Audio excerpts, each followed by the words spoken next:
kami ng native na manok.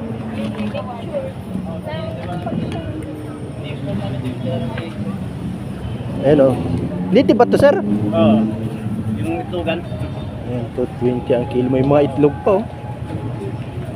Ayan. So walang nangyari sa Kadiwa Market at babili na lang kami. Dito na lang kami. Saan yun? Kadiwa. Kadiwa Market, bibili sana kayo murang bigas. Kaya lang, holiday nung Friday. So wala daw mabili. So sa Webis ulit. So kaya, Nick, balik na lang ulit. Ang problema ng ganun murang bigas, may schedule. Kaya, ayan po, ayan, press na press yung... Yan po, yan po, yan po.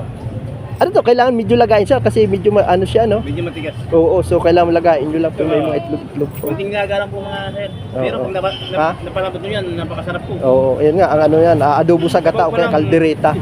Sabaw ko lang, ulam na. Oo, ayan, isa sa paborito ko 20 talaga. lang kilo. Ayan, 220 lang po ang kilo. Ay, may mga kakanin din. Murang-mura na po yan, 20 lang po ang kilo.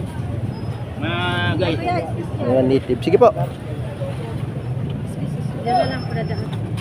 Ayan, dito kami sa Palengke Market ng Tandang Sura. So ayun po, nakabili na kami. 1 kilo ba yan? 1 kilo. Ayan, kakalderitahin namin. Ako, napaka-paborito ko kasi yung mga native na chicken.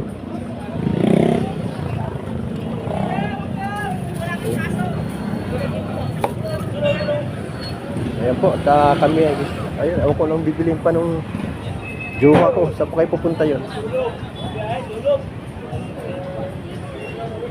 So ayun lang po, maraming salamat po at sa aking mga followers, subscriber. Ayan kayo sir, nakabili kami na. Dito yan po, kung gusto nyo bumili ng mga native na manok, dito lang kayo makakabili kay sir. Ayan.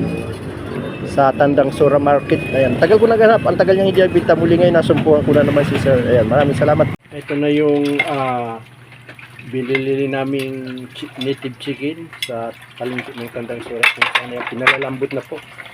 So ito ay medyo matigas po itong ano na to, chicken na to. So kailangan palambutin to. So siguro mga 1 hour po. Kasi kung hindi medyo matigas po itong chicken na to. Siguro at kasi parang tingin ko medyo matanda na yung chicken. So abangan nyo po mamaya ang kabuuan ng ang finished product. Pakita ko lang po yung ingredients niya. Ayan, meron siyang patatas, mayroong carrots at dahon ng ano ba to? Ng sibuyas, bell pepper, siling, magkalo-alo na, siling labuyo at siyempre ito ang Reno. Ayan. Meron siya. Ito yung mga ingredients po. So ayan, abangan nyo na lang po mamaya ang finished product ng tawag dito ng native caldereta. Nandito na po ang finished product ng caldereta native. So ayan po, ito yung napakasarap na, ito yung gustong-gusto ko sa sa caldereta, yung native kumpara sa mga kasi talagang napakasarap naman ng ayan. Atin na pong titikman. Ayan po, atin pong titikman na po yung native na caldereta. Ayan.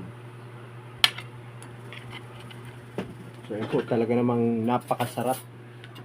Ayan, siyempre, ang daming kanin. So ayan.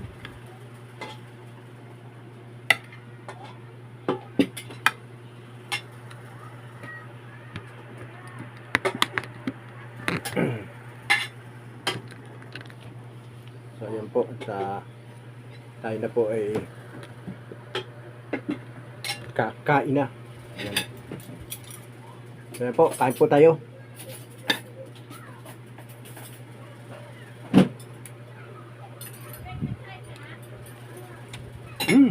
Sarap.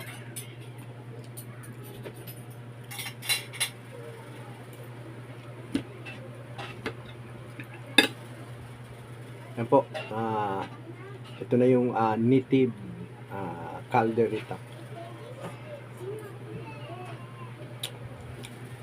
Masarap po, kaya lang medyo matigas pa ako. Hindi na problema dito pagka sa mga medyo native, kailangan mo talagang lagayin mo kasi medyo matigas siya.